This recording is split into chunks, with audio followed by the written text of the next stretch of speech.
നിരവധി സംഭവങ്ങൾക്ക് സാക്ഷ്യം വഹിച്ചിട്ടുണ്ട് അഹമ്മദാബാദിലെ BJ മെഡിക്കൽ കോളേജ്. പക്ഷേ ഇതുപോലൊരു സങ്കട കാഴ്ചയ്ക്ക് നാളിതുവരെ ആശുപത്രി പരിസരം വേദിയായിട്ടില്ല. നൂറുകണക്കിന് പേർ കണ്ണീരോടെ തങ്ങളുടെ ഉറ്റവരെ തിരയുന്ന കാഴ്ച. കത്തിയമർന്ന മൃതശരീരങ്ങളിൽ തങ്ങളുടെ പ്രിയപ്പെട്ടവരുടെ ശരീരമേതെന്ന് തിരിച്ചറിയാനാവാത്ത അവസ്ഥ. അഹമ്മദാബാദിൽ നിന്നും ലണ്ടനിലേക്ക് പറന്നുയർന്ന എയർ ഇന്ത്യ A171 വിമാന ദുരന്തത്തിൽപ്പെട്ടവരുടെ മൃതദേഹങ്ങൾ തിരിച്ചറിയാനായി കാത്തിരിക്കുന്നവരാണ് BJ മെഡിക്കൽ കോളേജിൽ എത്തിയവരിൽ അധികവും. വിമാനയാത്രക്കാരായി 241 പേരും തദ്ദേശീയരായ 53 പേരും ദുരന്തത്തിൽ കൊല്ലപ്പെട്ടുവെന്നാണ് അനൌദ്യോഗിക കണക്കുകൾ. ഹോസ്റ്റൽ വിദ്യാർത്ഥികളും കെട്ടിടത്തിന്റെ പരിസരത്തുമുണ്ടായിരുന്ന എത്ര പേരാണ് ദുരന്തത്തിനിരയായതെന്ന് ഇപ്പോഴും വ്യക്തമല്ല. മൃതദേഹങ്ങൾ തിരിച്ചറിയാനാവാത്ത വിധം വികൃതമായതാണ് ബന്ധുക്കൾ നേരിടുന്ന വെല്ലുവിളി. ഉറ്റവരെ തേടിയെത്തുന്നത് ബന്ധുക്കളിൽ നിന്നും DNA സാമ്പിളുകൾ ശേഖരിച്ച് പരിശോധന നടത്തുകയാണ് അധികൃതർ. വേണ്ടപ്പെട്ടവരുടെ ഫോട്ടോകളും ധരിച്ചിരുന്ന ആഭരണങ്ങളുമൊക്കെ നോക്കി മൃതദേഹങ്ങൾ തിരിച്ചറിയാനുള്ള ശ്രമം നടത്തുകയാണ് പലരും. DNA സാമ്പിളുകളുടെ പരിശോധനാ ഫലം വരാൻ 72 മണിക്കൂർ കാത്തിരിക്കണം. കരളലിയിക്കുന്ന കാഴ്ചയാണ് ആശുപത്രിക്ക് ചുറ്റും നടക്കുന്നത്. അഹമ്മദാബാദിൽ നിന്നുള്ള സോണാൽ ജോഷി എത്തിയത് സഹോദരന്റെ ഭാര്യയായ കാമിനിയുടെ മൃതദേഹം ഏറ്റുവാങ്ങുന്നതിനാണ്.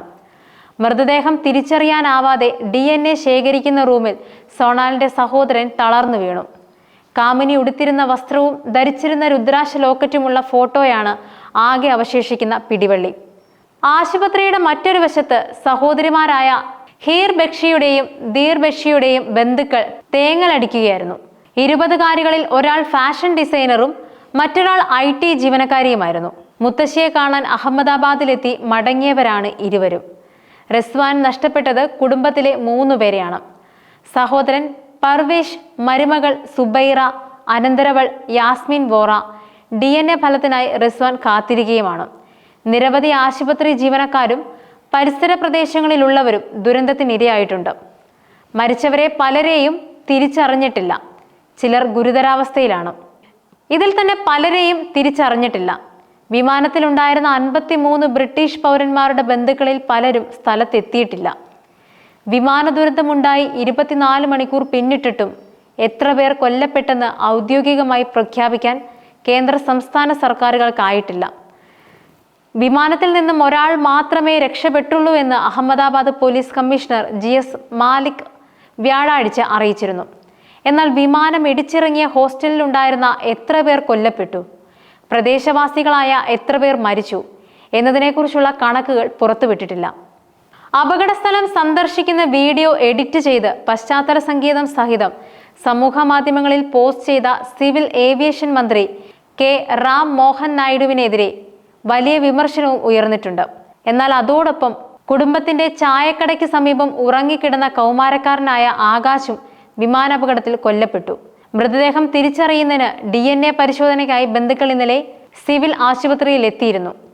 കടയ്ക്ക് സമീപത്തെ മരത്തിന് ചുവട്ടിലാണ് ആകാശ് കിടന്നത്. ഇതിന് തൊട്ടടുത്തായിരുന്നു വിമാനം ഇടിച്ചിറങ്ങിയ BJ മെഡിക്കൽ കോളേജ് ഹോസ്റ്റൽ കെട്ടിടമെന്നും അമ്മായി ചന്ദാബെൻ പറഞ്ഞു. ഈ സമയം അമ്മ സീതാബെൻ ചായ ഉണ്ടാക്കുകയായിരുന്നു. ആകാശിന്റെ തലയിൽ വലിയൊരു ലോഹപ്പാളി വന്ന് പതിക്കുന്നതാണ് ആദ്യം കണ്ടത്. പിന്നാലെ വലിയ തീഗോളം അവനെ വിഴുങ്ങിയെന്നും അമ്മായി പറഞ്ഞു. ആകാശിനെ രക്ഷിക്കാനുള്ള ശ്രമത്തിനിടെ അമ്മയ്ക്ക് ഗുരുതരമായി പൊള്ളലേറ്റു. ഇപ്പോൾ ചികിത്സയിലാണ്. മകന്റെ മൃതദേഹം തിരിച്ചറിയാൻ കഴിയാത്ത വിധം കത്തിക്കരിഞ്ഞിരുന്നു.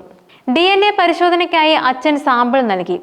21കാരിയായ ക്രിന മിസ്ട്രിയുടെ മൃതദേഹം തിരിച്ചറിയുന്നതിന് പിതാവ് സുരേഷ് മിസ്ട്രി സാമ്പിൾ നൽകിയതായും അധികൃതർ പറഞ്ഞു. 1 വർഷം മുമ്പാണ് ക്രിന ലണ്ടനിലേക്ക് പോയത്. ദന്ത ശസ്ത്രക്രിയയ്ക്കായി അടുത്തിടെയാണ് സ്വദേശമായ ആനന്ദിൽ തിരികെ എത്തിയത്. മകളെ വിമാനത്താവളത്തിലാക്കിയ ശേഷം മടങ്ങി വീട്ടിലെത്തിയപ്പോഴാണ് പിതാവ് അപകടത്തെക്കുറിച്ച് അറിഞ്ഞത്.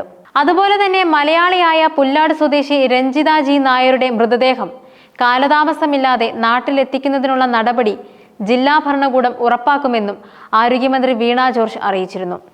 എയർ ഇന്ത്യ അധികൃതരുമായി ആശയവിനിമയം നടത്തുന്നുണ്ട്. കുടുംബത്തിന് നിയമപരമായ എല്ലാ സഹായവും ഉറപ്പാക്കും. രഞ്ജിതയുടെ കുടുംബാംഗങ്ങളെ വീട്ടിലെത്തി ആശ്വസിപ്പിക്കുകയായിരുന്നു മന്ത്രി.